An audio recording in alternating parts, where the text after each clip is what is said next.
R K Singh जी, आप ही से शुरू कर रहा हूं। ये आम आदमी एफआईआर करा सकता है, लिखा तो ऐसा है, पर आमतौर पर ऐसा होता है क्या?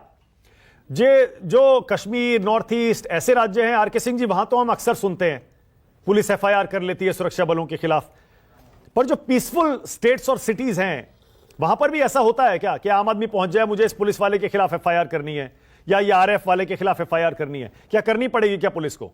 R K Singh ji. Thank you Manas ji, thank you very much. Manak ji sorry. देखिए, एरिस्टोटल का बड़ा फेमस कोट है। वो कहते हैं कि law is a reason which knows no passion, there is no passion involve in the law.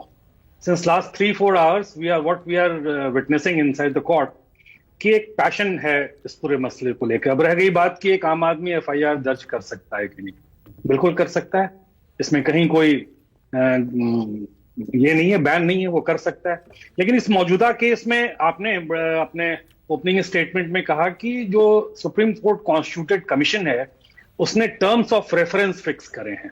आपने 3 ही बताया, लेकिन उस टर्म्स ऑफ रेफरेंस की व्यापकता बहुत बड़ी है। वो आप उसको देखेंगे तो उस टर्म्स ऑफ रेफरेंस में जो चौथा है वो कहता है कि इन्फोर्स पर्सनल अकाउंटेबिलिटी, जो आपने बताया था जब बहुत बार ऐसे दिमाग, लेकिन उससे भी जो इंपॉर्टेंट है कि इन्वेस्टिगेट जेंडर बेस्ड वायलेंस। ये इल्जाम लगा है कि महिलाओं के साथ वहां पे कुछ गलत काम हुआ है, मतलब उनके साथ अभद्रता की गई है। Review electronic surveillance, examine the legality of digital tracking, जो ये कहा जा रहा है कि डिजिटल ट्रैकिंग की गई थी, और बहुत सारे अकाउंट्स को बंद करना, उन तमाम चीजें। Audit free speech and legal overreach, ये भी सुप्रीम कोर्ट के रेफरेंस का पार्ट है। वो कहता है कि ये इंक्वायरी रिपोर्ट के बाद सुप्रीम कोर्ट के जो कमीशन बनाई गई है उसमें हम इस बात की इंक्वायरी करने वाले हैं कि प्रोहिबिटरी ऑर्डर्स का बेजा इस्तेमाल तो नहीं किया गया फ्री स्पीच को कर्टेल करने के लिए, कि साहब यहाँ पे प्रोहिबिटरी ऑर्डर लगी हुई है, इन लोगों को यहाँ पे हम नहीं आने देंगे, अगर यहाँ पे आएंगे तो वो कोई भाषण देंगे, वो फ्री स्पीच को कर्टेल करने के लिए। और जो लास्ट इंपॉर्टेंट है, उसमें कमीशन को ये मैंडेट दिया गया है कि वो मेडिकल सुपरविजन भी करे। जिन लोगों को गोली लगी है, जिन लोगों के का नुकसान हुआ है, उनकी वो देखभाल करके, और 10 सितंबर को नेक्स्ट डेट लगाई गई है। मतलब 10 सितंबर के पहले एक इंटरीम रिपोर्ट सुप्रीम कोर्ट को देनी पड़ेगी। अब रह गई एक बात। दूसरी बात मानक जी ये है कि सुप्रीम कोर्ट का खुद का गाइडलाइन है कि कॉग्निजेबल ऑफेंस अगर कभी कोई घटना घटती है तो पुलिस को तुरंत एफआईआर करनी पड़ेगी।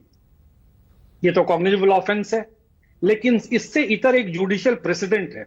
वो कहता है कि when a superior court is seized with a matter, और वो इंक्वायरी कर रही है और उस इंक्वायरी का स्कोप इतना बड़ा है, then lodging an FIR and conducting a parallel inquiry is going to hamper the higher inquiry which is happening. तो ये कहीं ना कहीं कॉन्फ्लिक्ट आ जाएगा। तो एक रीजन बेस्ड तो तर्क ये कहता है कि सुप्रीम कोर्ट की जो कमीशन इंक्वायरी कर रही है, उस इंक्वायरी कमेटी के इंटरिम रिपोर्ट का कम से कम इंतजार कर लिया जाए, और उसके बाद जो होता है वो होगा, क्योंकि उनकी राइट जो है वो बिल्कुल कॉन्टिन्यूअस है, वो राइट कहीं कर्टेल नहीं हो रही है। और 1 महीने के बाद वो एफआईआर दर्ज कराने के लिए आए हैं, ये भी एक चीज देखने वाली बात है। लेकिन मैं कह रहा हूं उनके पास ये राइट 2 महीने के बाद भी जा सकते हैं। लेकिन मेरा एक बड़ा प्रश्न ये है कि अगर हमें अपने न्यायालयों पर विश्वास है तो सुप्रीम कोर्ट द्वारा कॉन्स्टिट्यूटेड कमीशन के इंक्वायरी का इंटरीम रिपोर्ट का हमें इंतजार कर लेना चाहिए। जी मानक जी। ओके, अब आरके सिंह जी, आपसे एक मुश्किल सवाल पूछूं, हो सकता है आपको चुभ। हाँ प्लीज पूछ लूं ना? ना बिल्कुल बिल्कुल बिल्कुल। आरके सिंह जी, पूछते ही हैं। ऊपर वाला ना करे, अगर ये साहिल लोचब आपके घर का बच्चा होता, लॉ को जानते हुए, कानून को जानते हुए, तब भी क्या आप सुप्रीम कोर्ट की इस हाई पावर्ड कमेटी की रिपोर्ट का इंतजार करते, या फिर आप चारों तरफ हाथ पैर मारते, न्याय के लिए इधर उधर जाते?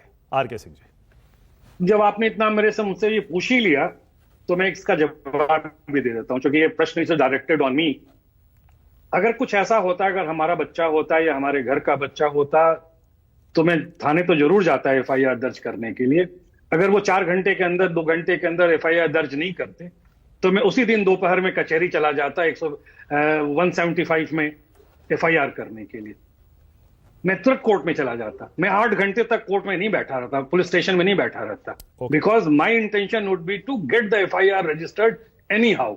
ठीक है, ओके, बहुत बढ़िया। सुरेंद्र राजपूत।